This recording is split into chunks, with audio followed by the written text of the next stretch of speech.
नमस्कार, आप देख रहे हैं मारो राजस्थान। आपके साथ मैं हूं स्वप्निल। बुलेटिन में बात होगी प्रदेश की तमाम बड़ी खबरों की, खासकर बताएंगे बीजेपी के अध्यक्ष जेपी नड्डा के बारे में, जो दिग्गज नेताओं के साथ जयपुर में है। यहां 3 दिन तक रहकर हाई लेवल मीटिंग करेंगे और मिशन 2023 की रणनीति पर मंथन करेंगे। बात होगी आदर्श हत्याकांड की, जिसे लेकर भीलवाड़ा गुस्से में है। बात हक के लिए हल्ला बोल की भी, और दिखाएंगे पानी की किल्लत को लेकर कहां कहां कोहराम मचा। लेकिन शुरुआत करते हैं इस वक्त की प्रदेश की सबसे बड़ी खबर से।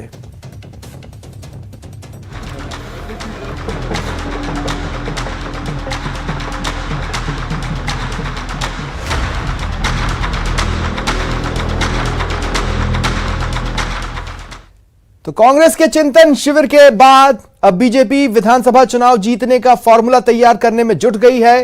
जयपुर में आज से 3 दिन के लिए बीजेपी के राष्ट्रीय पदाधिकारियों की बैठक शुरू हो रही है। बीजेपी के राष्ट्रीय अध्यक्ष जेपी नड्डा शाम 5:30 बजे जयपुर पहुंचे। जयपुर एयरपोर्ट पर नड्डा का ग्रैंड वेलकम हुआ। नड्डा की अगवानी प्रदेश बीजेपी अध्यक्ष सतीश पूनिया, पूर्व मुख्यमंत्री वसुंधरा राजे, नेता प्रतिपक्ष गुलाबचंद कटारिया, उपनेता प्रतिपक्ष राजेंद्र राठौड़, जयपुर सांसद रामचरण बोहरा, राज्यवर्धन सिंह राठौड़, जयपुर के सभी मौजूदा और पूर्व विधायकों ने की है। इसके बाद जेपी नड्डा एयरपोर्ट से कूकस के होटल लीला के लिए रवाना हुए। रास्ते में जगह जगह भव्य स्वागत, ग्रैंड वेलकम देखने को मिला। बीजेपी के राष्ट्रीय अध्यक्ष जेपी नड्डा होटल लीला में राष्ट्रीय महामंत्रियों की बैठक लेंगे। इसमें आने वाले विधानसभा चुनावों को लेकर पार्टी पदाधिकारियों को अलग अलग टास्क दिए जा सकते हैं। देखिए, 5 तस्वीरें आप अपने टीवी स्क्रीन पर देख रहे हैं। एक तस्वीर उस वक्त की जब जेपी नड्डा जयपुर पहुंचे। कार्यकर्ताओं में भारी उत्साह आपको इन तस्वीरों में नजर आएगा। तिलक लगाकर उनका स्वागत किया गया। राजस्थान की संस्कृति की तमाम बारीकियों को समाहित करते हुए स्वागत कार्यक्रम को बेहद भव्य और ऐतिहासिक बनाया गया।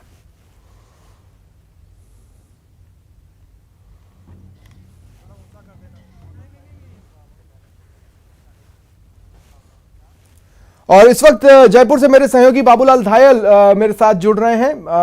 आपको कुछ ही पलों में नजर भी आएंगे। बाबूलाल, देखिए, जिस उत्साह की उम्मीद कार्यकर्ताओं में भरने की बीजेपी को थी जेपी नड्डा के पहुंचने पर, वो जगह जगह दिखाई भी दिया। यानी पिंक सिटी का एक बड़ा हिस्सा आज सिर्फ केसरिया सिटी नजर आया।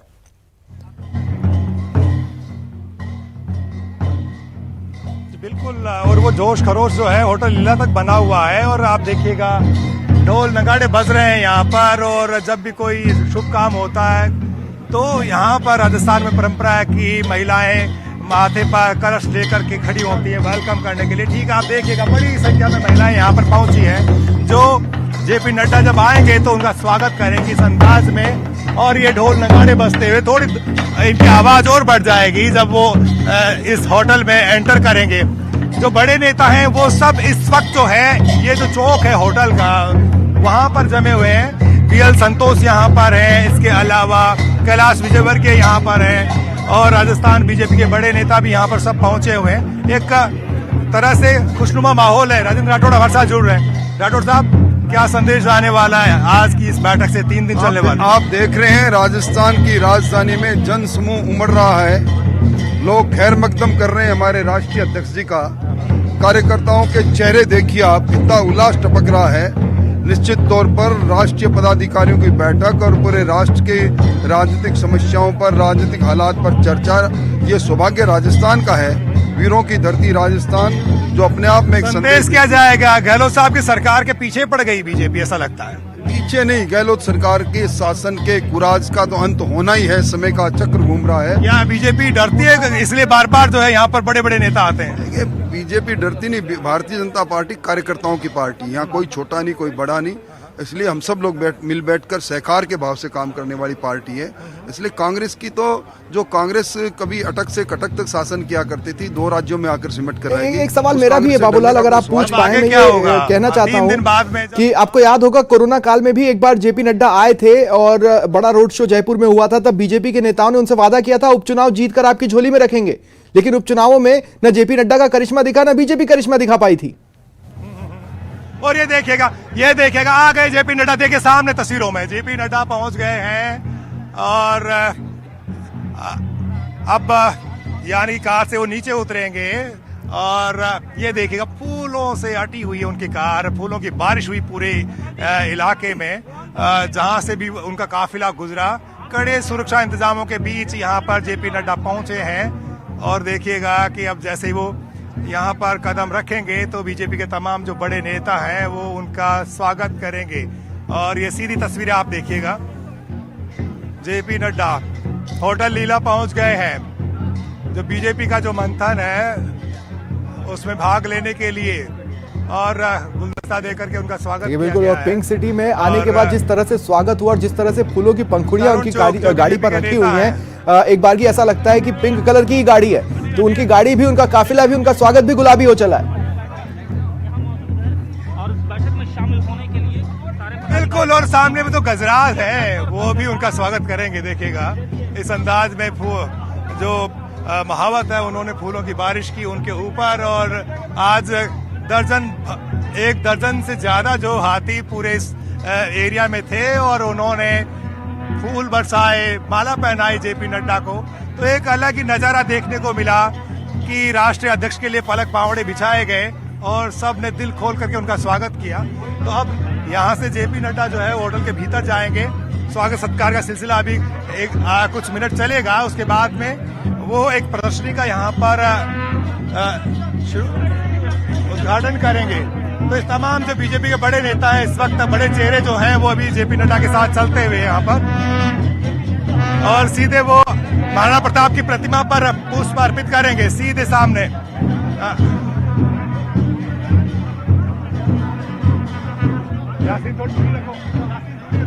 बिल्कुल, ये लाइव तस्वीरें एक्सक्लूसिवली हम अपने दर्शकों तक पहुंचा रहे हैं और महाराणा प्रताप की प्रतिमा पर पुष्प अर्पित करेंगे। जी बोले।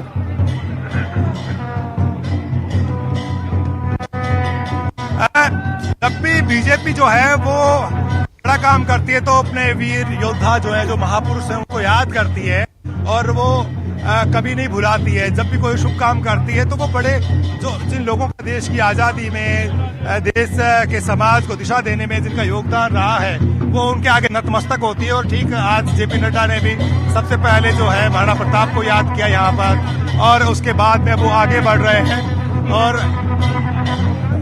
इस वक्त जो है वो आगे बढ़ेंगे तो आगे जो ढोल नगाड़े उनका स्वागत करते हुए फूल मालाएं लेकर जो लोग खड़े वो उनसे मिलेंगे। लेकिन राजस्थान की जो संस्कृति है उससे भी वो रूबरू होंगे। यहाँ पर कलश यात्राएं निकाली जाती है तो बड़ी संख्या में जो महिलाएं हैं वो भी उनका स्वागत करेंगी यहाँ पर। बिल्कुल, और तस्वीरों में हम देख पा रहे हैं एकजुटता का जो मैसेज आज एयरपोर्ट से होटल लीला तक दिया गया है, वो ये बताता है कि बहुत बारीकी से हर एक चीज को प्लान किया गया बाबूलाल, ताकि जब भी कभी सुर्खियां बने तो सुर्खियां ये बने कि बीजेपी क्या चाहती है, बीजेपी का मिशन क्या है, वो नहीं जो आम दिनों में बन जाती हैं।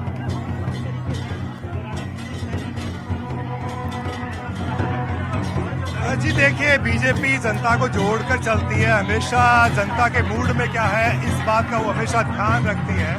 और इसीलिए जो है जनता के बीच से लगातार न केवल वो फीडबैक लेती है बल्कि जनता के बीच में भी जाती है।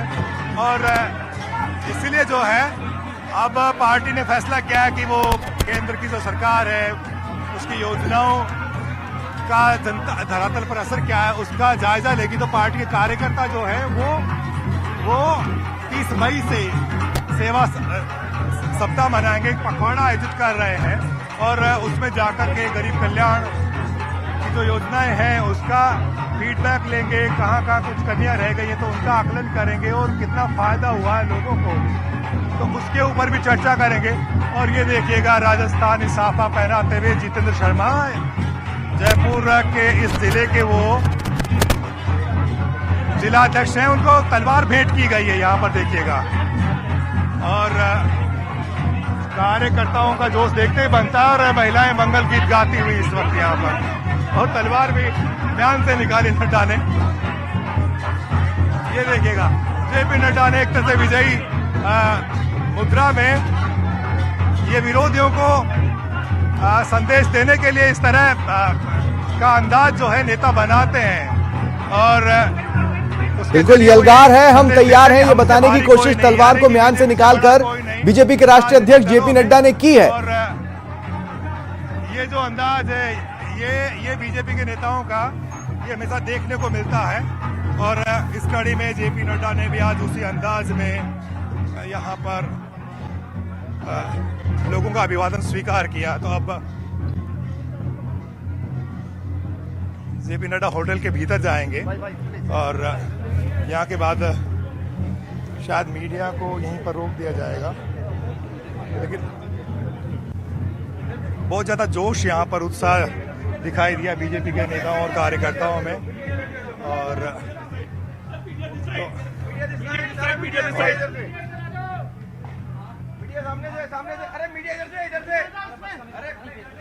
अच्छा ठीक है, मतलब प्रदर्शनी का जब जिस प्रदर्शनी में जेपी नड्डा जाएंगे उस प्रदर्शनी में तस्वीरें लेने के लिए मीडिया के लिए अलग से व्यवस्था की गई है बाबूलाल। तस्वीरों में जी देखिए बहुत सारे पदाधिकारी हैं, सबको यहाँ पर 3 दिन रुकना है और ऐसी सूरत में बहुत सुंदर व्यवस्था यहाँ पर बीजेपी के नेताओं की ओर से की गई है। और जो संचालन का जिम्मा, जो प्रबंध का जो जिम्मा संभाल रहे हैं वो नेता भी बहुत मुस्तैदी से यहाँ पर व्यवस्थाओं को अंजाम दे रहे हैं। लेकिन भीड़ बहुत ज्यादा थी, कार्यकर्ताओं का जोश इस कदर था कि जब नड्डा आए तो बहुत ज्यादा भीड़ उमड़ी और बहुत सारी चीजें होती हैं वो भी यहाँ पर भी देखने को मिली। लेकिन चेहरे पे एक मुस्कान है, एक गंभीरता दिखाई पड़ रही है क्योंकि राजस्थान से नाता है जेपी नड्डा का, वो लगातार आते रहे हैं और उनका जुड़ाव भी है यहाँ के लोगों से, यहाँ के कार्यकर्ताओं से। और यही जुड़ाव जो है उनको और नेताओं से कहीं ज्यादा जो है जमीनी बनाता है।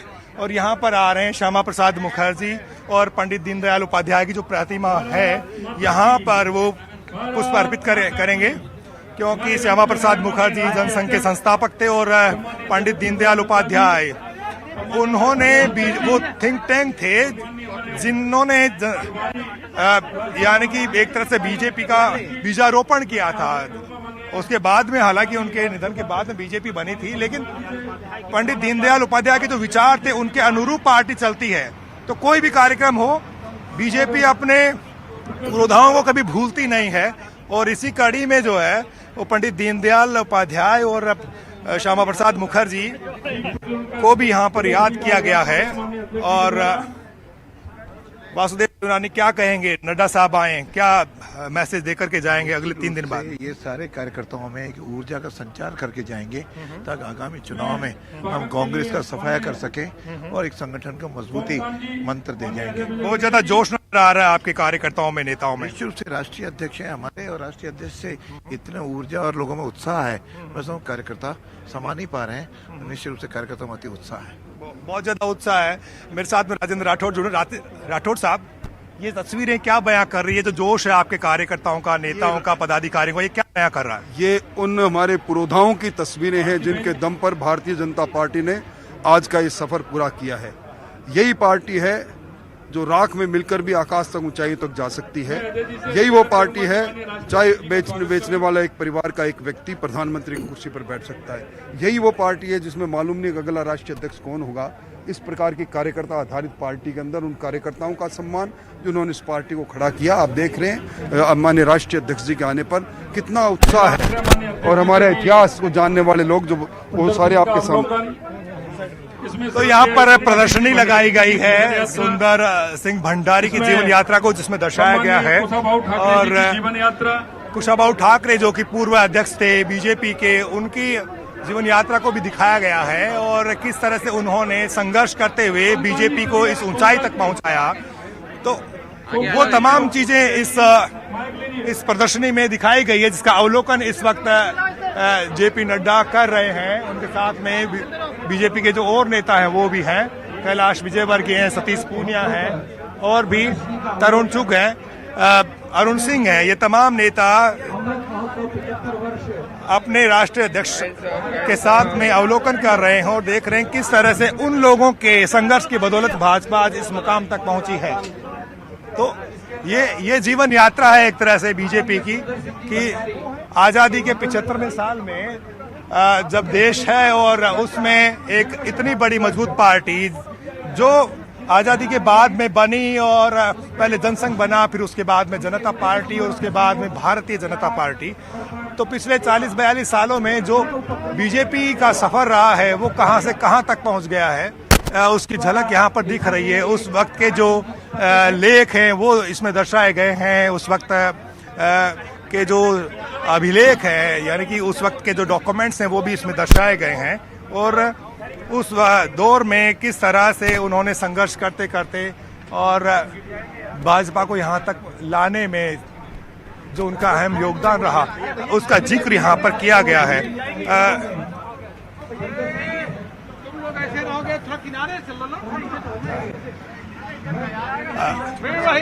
अरुण सिंह जी,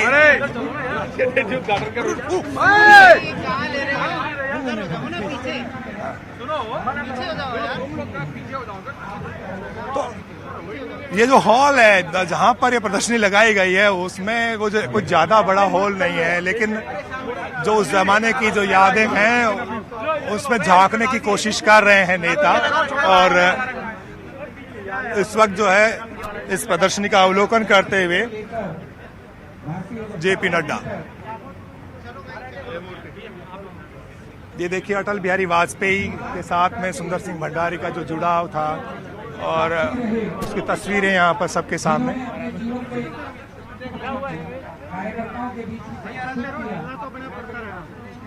और सुंदर सिंह भंडारी लाल कृष्ण आडवाणी के साथ तस्वीरों में सामने दिखाई पड़ रहे हैं, और एक बहुत ही यादगार तस्वीर मेरी आंखों के सामने जिसमें वो पीएम नरेंद्र मोदी के साथ, उस वक्त नरेंद्र मोदी प्रधानमंत्री नहीं हुआ करते थे, है ना, वो तस्वीर जो है उनके साथ। हम सभी कार्यकर्ता करते हैं।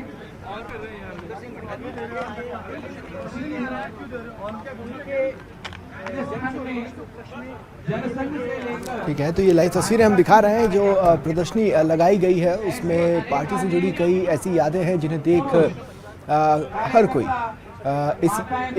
वो बातें याद करने लगता है कि जब हमने पार्टी ज्वाइन की थी और वो जो दौर था, बहुत सी चीज़ें जो कि नज़रों के सामने नहीं हुई लेकिन यहाँ वहाँ सुनी, वो यादगार जब फोटो के रूप में या आर्टिकल के रूप में सामने आता है तो कोई भी अपनी पार्टी के बारे में पढ़ने का मोह नहीं छोड़ पाता। और ऐसे में जब बीजेपी के राष्ट्रीय अध्यक्ष जेपी नड्डा यहाँ पर हैं इस प्रदर्शनी में, वो एक एक चीज़ को बहुत ध्यान से देख रहे हैं, एक जुड़ाव सा महसूस होता है पुरानी यादों को याद कर, और जो पार्टी के प्रति अपना प्रेम है वो और मजबूत होता है उन सुनहरी यादों के साथ। और वही करते हुए जेपी नड्डा लाइव तस्वीरों में आपको नजर आ रहे हैं। भारत के ऐसे श्रेष्ठ महापुरुष, ऐसे क्रांतिकारी, देखिए भव्य स्वागत हुआ और उसके बाद महाराणा प्रताप की मूर्ति पर उन्होंने पुष्प चढ़ाए, फिर आगे बढ़े। अरे सर, और ये कुछ चलते रहेंगे, बस आप तो थोड़ा सा सहारा लगा दीजिए। जिनका नाम हर मंच पर लेती है, जिन्हें अपना जीवन में सबसे भारत माता की स्वतंत्रता के लिए संघर्ष किया, ज्यादा प्रभावशाली व्यक्तित्व मानती हैं, वहाँ दिए जलाए सभी के सामने है और फिर इस प्रदर्शनी में पहुंचे। यह प्रदर्शनी एक एक महापुरुष के बारे में हमें यह संकेत करती है कि जीवन में जिन संकल्प रहा, तेरा वैभव अमर रहे माँ, हम दिन चाहे न रहे, इस मनोभावना के नींव के पत्थर की भांति समाज के बस ऐसा समझिए कि जो पार्टी विभिन्न मंचों पर कहती है वो पार्टी है जो 200 से 300 के पार तक पहुंचे हैं, तो ये 200 से 300 के पार तक का जो सफर रहा है वो यादें संजोए हुए ये प्रदर्शनी जिसको देख रहे हैं राष्ट्रीय अध्यक्ष जेपी नड्डा बीजेपी के। जी बाबूलाल, क्या बोल रहे हैं आप? प्रदर्शनी है किसी अनेक, देखिए जो भी जंग आजादी में जो नाम अनाम जो शहीद हुए और उनको बीजेपी याद करने की हमेशा कोशिश करती है, क्योंकि अपने आप को राष्ट्रवाद से जोड़कर बीजेपी पेश करती है देश की जनता के सामने, तो वो कोई मौका नहीं छोड़ती और वो सच्चे मायने में अपने आप को देशभक्तों की पार्टी करार देती है। इसलिए जब भी वो कोई शुभ काम करती है, कोई बड़ा आयोजन करती है, तो वो उन वीर शहीदों को जरूर याद करती है, ताकि देश की जनता को ये संदेश जाए कि भाजपा ही वो पार्टी है जो उन लोगों के योगदान को नहीं भूली जिन्होंने बीच में यानी कि देश को आजाद कराने के लिए अपना सब कुछ न्यौछावर कर दिया। तो बीजेपी हमेशा से ऐसे दिलों को छू लेने वाले जो विषय होते हैं उन पर हमेशा से वो अपनी राय रखती है, और यहाँ पर भी ऐसी प्रदर्शनी उन्होंने लगाई जिसमें बहुत ही कई ऐसे जीवंत तस्वीरें थी जो लोगों को के दिल को छू लेने के लिए काफी थी। और अब जेपी नड्डा जो है वो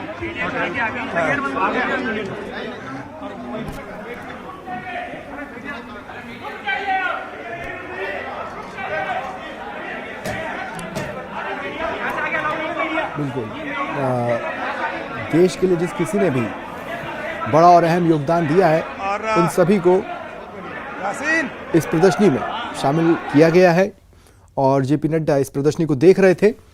मेरे ख्याल से बाबूलाल, अब प्रदर्शनी उन्होंने पूरी लगभग देख ली है, अब शायद वो चूंकि और अंदर की तरफ जा रहे हैं इसलिए मीडिया को आगे नहीं जाने दिया जा रहा है। मीडिया का जैसे बहुत कई जगह जो है ना बड़ी दिक्कतें आई कवर करने में चीजों को, लेकिन जेपी नड्डा ने आते ही सबसे पहले उन नाम अनाम शहीदों को जो है एक तरह से श्रद्धा सुमन अर्पित किए। वो श्यामा प्रसाद मुखर्जी की प्रतिमा तक गए, पंडित दीनदयाल उपाध्याय को उन्होंने याद किया, और एक तरह से आगाज होने जा रहा है बीजेपी की 3 दिन की जो राष्ट्रीय पदाधिकारियों की बैठक है उसका।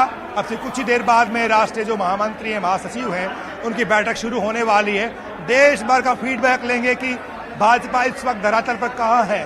तो बीजेपी लगातार फीडबैक लेती है, रणनीति बनाती है। और अच्छा, इंटरेस्टिंगली हम तमाम चीजों की बात कर रहे हैं बाबूलाल, हम बात कर रहे हैं मिशन 2023 की, हम बात कर रहे हैं 2024 की, लेकिन मुझे ऐसा लगता है चूंकि आप सुन रहे हैं मुझे बाबूलाल, बुलाई गई है उसका मकसद यही है कि बीजेपी अजय पार्टी बने रहना चाहती है। उसके दिमाग में ये बात घर कर गई है कि उसके सामने अब कोई नहीं है, उसके सामने अपोजिशन नाम की कोई चीज नहीं है, और आम जनता भी इस बात का जिक्र करती रहती है कि पीएम मोदी के सामने कौन। तो इसी बात को देखते हुए बीजेपी अब अपनी रणनीति को आगे बढ़ा रही है, और उनकी कोशिश यही है कि जब पीएम मोदी को देश की जनता इतना प्यार कर रही है, दुलार कर रही है, उनकी योजनाओं को स्वीकार कर रही है, उन पर मुहर लगा रही है, तो ऐसी सूरत में वक्त आ गया है कि वो आम जन की, जन जन की पार्टी बन जाए, ताकि आने वाले दिनों में उसके सामने कोई चुनौती पेश ना कर सके। और ऐसा माहौल इस वक्त है राजस्थान ही नहीं बल्कि राजस्थान में तो चुनौती जरूर है, क्योंकि यहाँ पर अशोक गहलोत की सरकार है और उसे घेरने के लिए बीजेपी हमेशा कोशिश करती रही है। और लगातार पिछले 3 साल में बीजेपी ने यहाँ पर सरकार को घेरने का कोई मौका नहीं छोड़ा है। कांग्रेस अपनी मुश्किलों से घिरी हुई है, तो बीजेपी भी उनकी मुश्किलों में इजाफा करना चाहती है। ठीक है, शुक्रिया बाबूलाल आपका हमारे साथ जुड़ने के लिए और इस तमाम लाइव तस्वीरों के लिए। देखिए, अब आपको 5 तस्वीरें आपको दिखा रहे हैं। अगर किसी वेलकम को ग्रैंड वेलकम कहते हैं तो आज बीजेपी ने करके दिखाया है। इससे पहले कोरोना काल में भी एक बार जेपी नड्डा प्रदेश में आए थे, तब भी एक बड़ा रोड शो हुआ था, तब भी भव्य स्वागत हुए थे, राजस्थानी परंपरा से उनका स्वागत किया गया था। इस बार अपने ही प्रदर्शन को, अपने ही स्वागत कार्यक्रम को और अपग्रेड कर बड़ा ग्रैंड वेलकम जो रहा है, और अब तक की जो प्रमुख तस्वीरें रही हैं वो आप देख रहे हैं।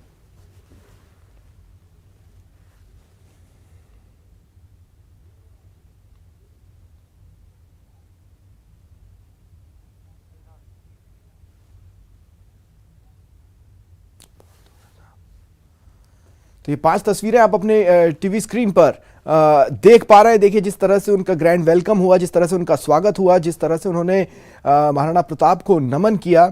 गजराज भी आज जेपी नड्डा के स्वागत के लिए तैयार थे और उन्होंने भी जेपी नड्डा का स्वागत किया। इसके बाद जो प्रदर्शनी लगाई गई है उसका अवलोकन करते हुए जेपी नड्डा की तस्वीरें भी आप अपनी टीवी स्क्रीन पर देख पा रहे हैं।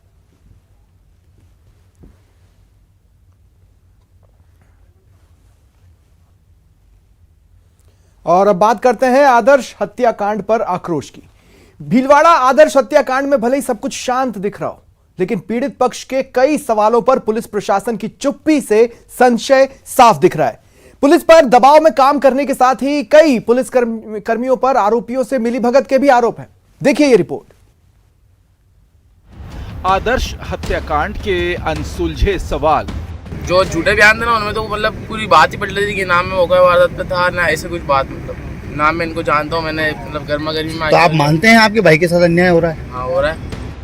भीलवाड़ा में 10 मई को हुई आदर्श तापड़िया की हत्या के विरोध ने खूब सुर्खियां बटोरी। पुलिस एक्शन में आई, आरोपियों पर कार्रवाई हुई, लेकिन पुलिस के एक्शन पर अभी भी कई सवाल खड़े हो रहे हैं। तो एक बयान तो उसमें यूँ लिखा हुआ था कि सीओसीटी ने यूँ लिख रखा था कि 11 तारीख को बयान दिया। 11 तारीख को तो ये बयान नहीं दिया कि शाम को तो मेरे भाई का उसको शमशाम घाट ले गए थे, मतलब मोक्ष धाम लिखे थे।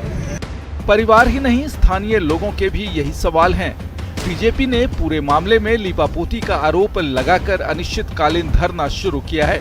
आरोप है कि पुलिस दबाव में काम कर रही है। भीलवाड़ा शहर में पूरा कस्बा, पूरा शहर बंद है और लाश पड़ी हुई है।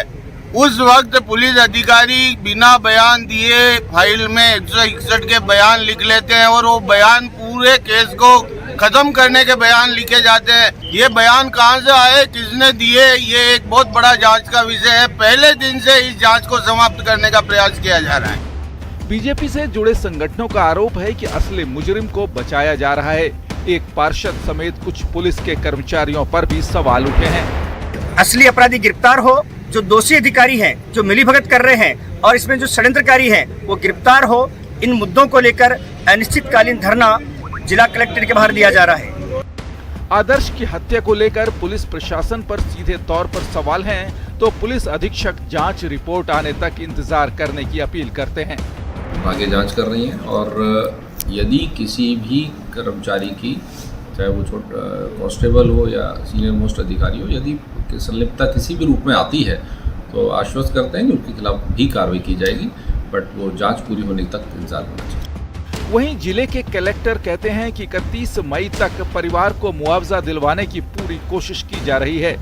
ये तो सारा एग्जामिनेशन करके हमने कमिटमेंट किया था कि 31 मई के पहले मुआवजे संबंधी समस्त प्रक्रिया को कंप्लीट कर लिया जाएगा और हम नियमित रूप से फैमिली से और जो विभिन्न संगठन उस समय उपस्थित थे वहाँ पर, उनके प्रतिनिधियों से भी राब्ते में है, उनसे बातचीत जारी है। कलेक्टर साहब के इस दावे से सवाल उठता है कि क्या एक युवक की हत्या में मुआवजा दे देने का मतलब इंसाफ देना है, और अगर नहीं तो फिर असली दोषियों तक पुलिस क्यों नहीं पहुंच पा रही, और मौकाए वारदात मौजूद मृतक के भाई की बात को पुलिस झुठलाने में क्यों लगी है। ऐसे में अब देखने वाली बात होगी कि आदर्श की हत्या के मामले में आखिर वास्तविक हत्यारों को पकड़े जाने की जो बात भाजपा कर रही है, उन तक पुलिस का पहुंच पाती है या फिर अन्य मामलों की तरह इस मामले पर भी पर्दा डाल दिया जाता है, ये भी देखने वाली बात होगी। कैमरा पर्सन मोहित के साथ सुभाष बैरागी, न्यूज़ 18 भीलवाड़ा। और वक्त तो चला एक छोटे से ब्रेक का। ब्रेक के बाद देखिए पानी की किल्लत पर शहर शहर कोहराम।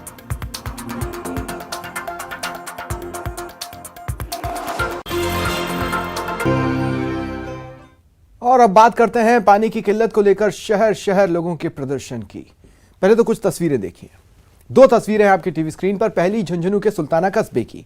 आज ग्रामीणों का जलदाय विभाग पर गुस्सा फूटा और क्या हुआ आगे बताएंगे। दूसरी तस्वीर धार्मिक नगरी अजमेर की, जहां पानी की समस्या से परेशान वार्ड संख्या 10 के लोगों ने रोड जाम कर मटके फोड़े और अपने गुस्से का इजहार किया। तो देखिए विस्तार से जान लीजिए। सबसे पहले झुंझुनू के सुल्ताना कस्बे की बात करते हैं। यहां ग्रामीणों ने पानी की मांग को लेकर जलदाय विभाग कार्यालय पर प्रदर्शन किया। ग्रामीणों ने बताया कस्बे में लंबे समय से पेयजल की समस्या है, लेकिन जलदाय विभाग सुन नहीं रहा। इसे लेकर आज ग्रामीणों का जलदाय विभाग पर गुस्सा फूटा। महिलाओं ने जलदाय के दफ्तर पर मटकी फोड़ प्रदर्शन किया। सूचना पर जलदाय के आला अधिकारी पुलिस के साथ पहुंचे। ग्रामीणों ने एसडीएम को अपनी समस्याएं बताई। समस्या के समाधान के लिए सप्ताह भर का समय विभाग को ग्रामीणों ने अपनी ओर से दिया, एक तरह से अल्टीमेटम।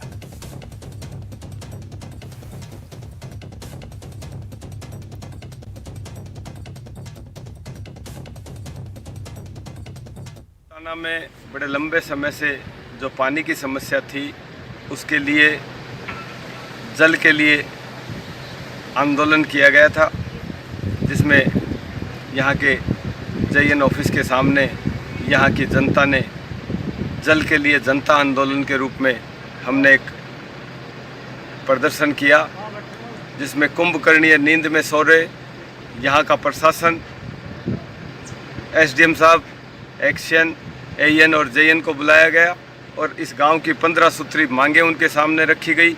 कि पानी की समस्या काफ़ी 3 महीनों से बहुत दिक्कत है। हर वार्डों में बहुत समस्या थी और सभी वार्ड वासियों को मैं तो ये निवेदन करता हूँ सभी के पास पानी पहुँचाने का कार्य चालू करवाना चाहता हूँ और सब जनता परेशान नहीं है। सभी के पास की जैसी सुविधा होगी वैसी सुविधा करेंगे। भीषण गर्मी की मार और पीने के पानी की किल्लत ने अजमेर के लोगों की मुश्किलों में कोढ़ में खाज का काम किया है। शहर की वार्ड संख्या 10 के लोगों ने आज पानी की समस्या से परेशान होकर रोड जाम कर मटके फोड़ कर प्रदर्शन किया। इसमें बड़ी संख्या में महिलाएं और पुरुष शामिल हुए। इनका कहना है कि पिछले लंबे समय से इलाके में पानी की सप्लाई अनियमित है और सप्लाई के समय प्रेशर काफी कम, इसलिए पीने के लिए पानी पूरा नहीं भर पाते। लोगों का कहना है कि विभाग के अधिकारियों को कई बार बताया लेकिन समाधान नहीं हुआ। लोगों की मांग है उन्हें समय पर पानी की सप्लाई दी जाए।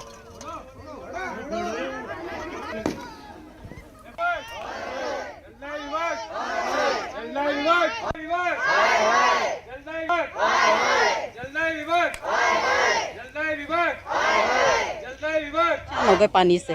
पानी आता बहुत कम आता है, 15 मिनट आता, पर ऐसे दूर दूर आता पानी, कोई पानी की वही नहीं है। इस समस्या बहुत परेशान हम। आज क्या किया आपने? आज हमने प्रदर्शन किया, आज धरना दिया यहाँ पे, और यहाँ नहीं सुनेंगे तो हम वहाँ पे जाएंगे। अब इसमें करीब 15 मिनट पानी आता है हमारे, न इसमें हेडपम्प है जो भी खराब है, 4-5 हेडपम्प है जो भी खराब है, उनमें भी पानी नहीं आता है। पानी के लिए बिल्कुल किल्लत है। हमने फिल्टर प्लांट में भी कई बार जा चुके हैं, मैडम से बात भी होगी है, मैडम को बुला भी लिया है, मगर अभी तक कोई सुनाई नहीं हो रही है हमारी। बात करेंगे हक के लिए हल्ला बोल की। सबसे पहले कुछ तस्वीरें दिखाते हैं। जयपुर की 2 तस्वीरें हैं। पहली होम्योपैथी के संविदा डॉक्टर्स की, जो होम्योपैथी निदेशालय पर 100 दिनों से धरना देने के बाद आज शहीद स्मारक पर धरना उन्होंने शुरू किया। दूसरी CHA की, जो कि शहीद स्मारक पर 49 दिनों से धरना दे रहे हैं। ये सहायक आंदोलन की नई रणनीति बनाने में जुट गए।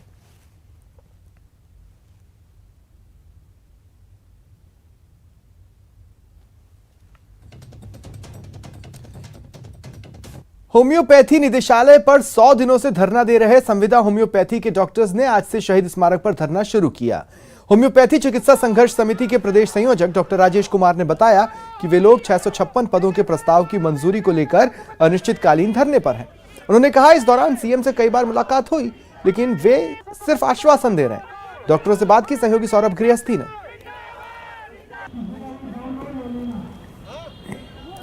कार्यरत होम्योपैथिक चिकित्सकों के धरने को 100 दिन पूरे हो चुके हैं। अब तक निदेशालय पर धरना दिया जा रहा था, लेकिन आज से शहीद स्मारक पर धरना जो है वो शुरू कर दिया गया। आप देख सकते हैं तस्वीरों के माध्यम से, ये संविदा पर कार्यरत होम्योपैथिक चिकित्सकों की मांग है कि जो 656 पदों के प्रस्ताव निदेशालय को भेजे गए थे उसे मंजूर किया जाए और इनका नियमित जो है वो किया जाए। तो बड़ी संख्या में होम्योपैथिक चिकित्सक जो है वो यहाँ पर धरना दे रहे हैं और क्या कुछ मांगे हैं, अब तक क्या कुछ किया गया इनके द्वारा, इनसे बात कर लेते हैं।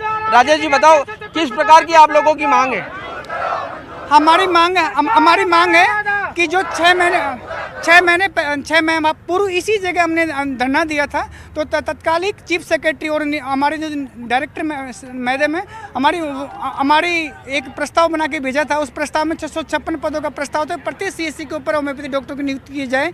उसी प्रस्ताव की मंजूरी के लेकर के गत 100 दिनों से हमने धरना दे रहे हैं और उसी को लेकर आज हमारा धरना है। आज 100वां दिन है धरने का। इसको लेकर के पूर्व में भी राजस्थान के 161 विधायकों ने मुख्यमंत्री महोदय को अभिशंसा की है और बजट के दौरान भी लगभग 1 दर्जन विधायकों ने विधानसभा के अंदर ये मुद्दा उठाया था। और हमारी मांग है कि जो निदेशालय द्वारा जो भेजे गए 656 पदों का प्रस्ताव है उसको मंजूरी दे, जिससे प्रत्येक CSC स्तर पर होम्योपैथी चिकित्सकों की नियुक्ति की जाए। क्योंकि राजस्थान के अंदर दुर्भाग्य है कि आज 10,000 से ज़्यादा रजिस्टर्ड डॉक्टर है, लेकिन मात्र 303 पदों का कैडर है। हमारे साथ ही आयुर्वेद के 11,000 डॉक्टर हैं, उनका 4500 कैडर। आपकी अधिकारियों से बातचीत हुई, क्या आश्वासन आपको मिला अब तक? हमारी राजस्थान के चीफ सेक्रेटरी से लेकर सारे अधिकारियों से बात हुई है। मुख्यमंत्री तक से हम 8 बार मिल चुके हैं, हमारे मंत्री महोदय से मिल चुके हैं और अभी डूंगरपुर और बांसवाड़ा में राहुल गांधी जी आए थे, हमने उनसे भी मुलाकात की है, उनसे भी हम मिले हैं। और मुख्यमंत्री से 8 बार मिलने के बाद वो सिर्फ हमें आश्वासन दे रहे हैं, इसके अलावा कुछ नहीं। कैमरा पर्सन मान सिंह के साथ सौरभ गृहस्थी, न्यूज़ 18 राजस्थान, जयपुर। वहीं जयपुर के शहीद स्मारक पर पिछले 49 दिनों से CHA का धरना जारी है, लेकिन अभी तक सरकार ने उनकी मांगों पर सहानुभूतिपूर्वक विचार नहीं किया। ऐसे में CHA सरकार के खिलाफ आंदोलन की नई रणनीति बनाने में जुटे हैं। इनसे बात की सहयोगी सौरभ गृहस्थी ने।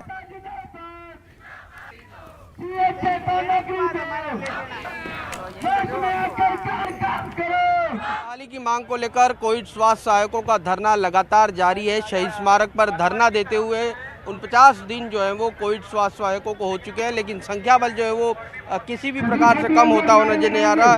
बड़ी संख्या में कोविड स्वास्थ्य सहायक यहाँ पर प्रदेश के अलग अलग हिस्सों से आए हुए हैं और लगातार धरना जो है वो दे रहे हैं। इस दौरान कई तरह के कार्यक्रम जो है वो कोविड स्वास्थ्य सहायकों द्वारा से किए गए हैं ताकि सरकार का ध्यान जो है वो इनकी ओर आए। हालांकि कोविड स्वास्थ्य सहायकों की लगातार अधिकारियों से वार्ता भी हुई, लेकिन वार्ता किसी भी नतीजे पर अब तक नहीं पहुंची और यही कारण है कि लगातार कोविड स्वास्थ्य सहायक जो है वो यहाँ पर धरना दे रहे हैं। इसमें छोटे बच्चे भी जो है वो शामिल हैं अपने माता पिता के साथ। यहाँ पर सरकार के पक्ष में हमने नारेबाजी की, आज तक सरकार का पक्ष रख के रखा, लेकिन सरकार ने हमारी एक नहीं सुनी। हमारा डेलीगेशन धर्मेंद्र राठौड़ जी के पास गया था, उन्होंने बोला आप बुलाओ, मैं आने को तैयार हूँ, आप धरना समाप्त करो, उसके बाद आपका काम होगा। हम सरकार से ये कह देना चाहते हैं पहले आप हमारा काम करो, धरना हमारा ऑटोमेटिकली खत्म हो जाएगा, हम यहाँ से उठ के चले जाएंगे। डेलीगेशन बुलाने की जरूरत नहीं, आप तो घोषणा करो और हमारे ऑर्डर निकालो, हम घर पे जाने को तैयार है। कल हमारी प्रेस कॉन्फ्रेंस है जिसमें आगे की जो रणनीति है वो आपके साथ साझा की जाएगी और वो रणनीति सरकार विरोधी होगी। क्या लगता है, क्योंकि 49 दिन हो चुके हैं आपको, वार्ता जो है वो हुई लेकिन किसी प्रकार का आश्वासन नहीं मिला, ऐसे में क्या उम्मीद लगती है कि आप लोगों की मांग पूरी होगी? उम्मीद है, हम मांग पूरी करवा के ही जाएंगे, चाहे हमें यहाँ पे 6 महीने बैठना पड़े, चाहे साल बैठना पड़े। आप देख रहे हो भी इतनी गर्मी के अंदर 50 दिन यहाँ पे बैठना बहुत बड़ी बात है। सरकार को अब समझ जाना चाहिए BA CHA यहाँ से बिना नौकरी लिए नहीं जाएंगे। सरकार के द्वारा आश्वासन अब पॉजिटिव दिए जा रहे हैं। धर्मेंद्र राठौड़ जी ने बोला भी आपके सुविधा कैडर पे वार्ता चल रही है, 8000 लोगों को पहले चरण में लेंगे, लेकिन हम उसी बात पे अड़े हुए हैं। काम 28000 ने किया तो सिर्फ 8000 लोगों को क्यों? कैमरा पर्सन मानसिंह के साथ सौरभ ब्रह्मस्थी, न्यूज़ 18 राजस्थान, जयपुर। बड़ी खबर है इस वक्त की, राजस्थान हाउस में नो एंट्री, अतिथियों के प्रवेश पर आज से रोक लग गई है। आज से अतिथि यानी गेस्ट बुकिंग नहीं करवा सकेंगे। राजस्थान हाउस के नए भवन का जल्द काम शुरू होगा, 1-2 दिन में राजस्थान हाउस खाली करवा लिया जाएगा। राजस्थान गेस्ट हाउस में बुकिंग कराई जा सकती है। दिल्ली के चाणक्यपुरी में राजस्थान गेस्ट हाउस है। कल जयपुर में मुख्य सचिव की अध्यक्षता में हाई लेवल मीटिंग होगी। दिल्ली से PRC Shubhra Singh video conferencing के माध्यम से जुड़ेंगी। तो राजस्थान हाउस में गेस्ट्स के लिए रोक है, अब नो एंट्री, यानी अब वो बुकिंग नहीं करवा सकते क्योंकि राजस्थान हाउस के नए भवन का काम जल्द शुरू होगा। 1-2 दिन में राजस्थान हाउस खाली करवा लिया जाएगा। राजस्थान गेस्ट हाउस में बुकिंग हो सकती है। ज्यादा जानकारी के लिए बात करेंगे सहयोगी लखवीर से। लखवीर, क्या जानकारी है?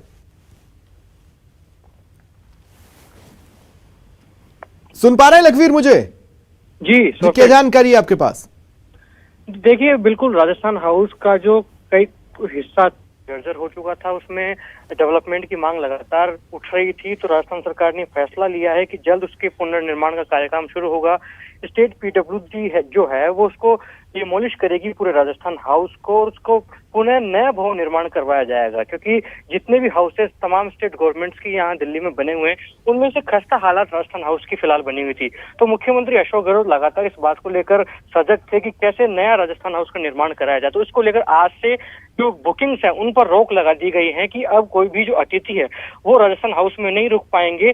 जो चाणक्यपुर स्थित स्टेट गेस्ट हाउस है वहां पर अतिथियों को डाइवर्ट कर दिया गया है, वहां पर अब वो रुक सकेंगे। 1-2 दिन का समय और लगेगा जब ये पूरा राजस्थान हाउस है पूरे तरीके से खाली करा लिया जाएगा और चाणक्यपुरी में शिफ्ट कर दिया जाएगा।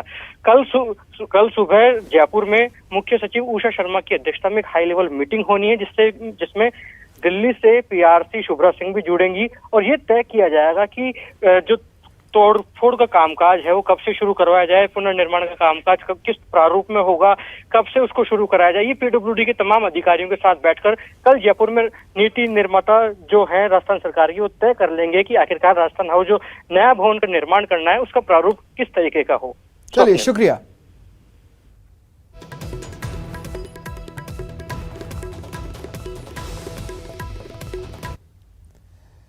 जीते जी देश की शान पर आंच नहीं आने दी, लेकिन जब मौत हुई तो शमशान जाने की राह में बाधाओं का अंबार था। पूर्व फौजी के पार्थिव शरीर को अंतिम संस्कार के लिए घंटों इंतजार करना पड़ा। इंसानियत हुई शर्मसार, मोक्ष की राह में बाधाओं का अंबार, अंतिम संस्कार के लिए घंटों इंतजार। राजधानी जयपुर के कोटपुतली इलाके से आई खबर ने एक बार फिर इंसानियत को शर्मसार कर दिया है। आखिर ऐसा क्या, क्यों हुआ, किसने किया, ये बातें जानने से पहले इन 3 तस्वीरों को देखिए। कोटपुतली इलाके के टोरडा रामपुर गुजरान में बुधवार को रिटायर्ड फौजी की मौत हो गई। फौजी के कोई बेटा नहीं था, लिहाजा चारों बेटियां ही पिता के पार्थिव शरीर को कंधे पर लिए शमशान के लिए चल पड़ी।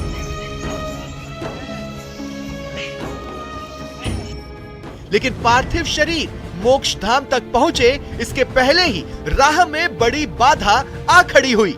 दरअसल मोक्ष धाम की ओर जाने वाली राह पर दबंगों ने कचरा, सरिया और पत्थर डालकर अवैध कब्जा कर लिया था। ऐसे में शव यात्रा में शामिल लोगों ने रास्ता बनाने की कोशिश की, लेकिन दबंगों ने ऐसा करने से रोक दिया। चारों बेटियां पार्थिव शरीर लिए खड़ी रही, लेकिन दबंग नहीं माने, जिसके बाद नाराज लोग पार्थिव शरीर के साथ धरने पर बैठ गए। टोरडा गुजरान है और हमारा SC/ST की शमशान भूमि यहाँ पर है। हमारा ये 50 साल पुराना शमशान है। हम लोग जब भी इधर शव यात्रा लेकर के आते हैं, हमारे रास्ते को रोका हुआ है इन लोगों ने अतिक्रमण करके। कुछ जो है ना बलशाली लोग हैं, उन्होंने अतिक्रमण करके रोका हुआ है। हम रास्ता मांगते नहीं देते हैं। अब हमें 2 घंटे हो गए, हम शव यात्रा को लेकर के यहाँ बैठे हैं। शव यात्रा रुकने और धरने की खबर पाकर पुलिस प्रशासन की टीम मौके पर पहुंची और लोगों से बातचीत के बाद प्रशासन ने रास्ते से अतिक्रमण हटवाया और शव यात्रा आखिरकार शमशान पहुंची। लेकिन इस घटनाक्रम के कारण पार्थिव शरीर को 4 घंटे तक इंतजार करना पड़ा। एक दलित व्यक्ति, उसकी मृत्यु हो गई और उसकी शव यात्रा निकालने में कुछ अवरोध आ रहा है। मौके पे आके देखा SHO साहब है, तहसीलदार जी, प्रशासन और हम सब यहाँ पहुँचे और जाब्ता पूरा पहुँचा। स्थिति ये थी कि इनका शमशान जाने का रास्ता यही है, लेकिन इस रास्ते में थोड़ा सा छड़ियाँ वड़ियाँ डली तो थोड़ा अवरोध रहता है। तो आप लोग उसको साफ कराना चाहते थे, तो तहसीलदार जी की उन्होंने JCB मंगवा कर उसको क्लियर करा दिया है। ग्राम पंचायत टोरडा गुजरान ने दूरभाष पर अवगत कराया कि किसी ऐसी समाज के व्यक्ति की मृत्यु हो गई है और शमशान घाट तक पहुँचे रास्ता नहीं है। तो मौके पे मैंने पुलिस प्रशासन पहुँचे मौके पे और रास्ते में छड़ी वगैरह और गोबर के जो पड़े हुए थे रूढ़ी वगैरह उनको हटवा करके रास्ता चालू करवाया। वैसे तो सामान्य तौर पर भी शमशान के रास्ते पर अतिक्रमण न सिर्फ अनैतिक है बल्कि गैर कानूनी भी है। और फिर पूर्व फौजी के अंतिम संस्कार में तो सबको सहयोग करना चाहिए था, लेकिन सहयोग तो दूर, 4 घंटे तक पार्थिव शरीर को इंतजार करना पड़ा।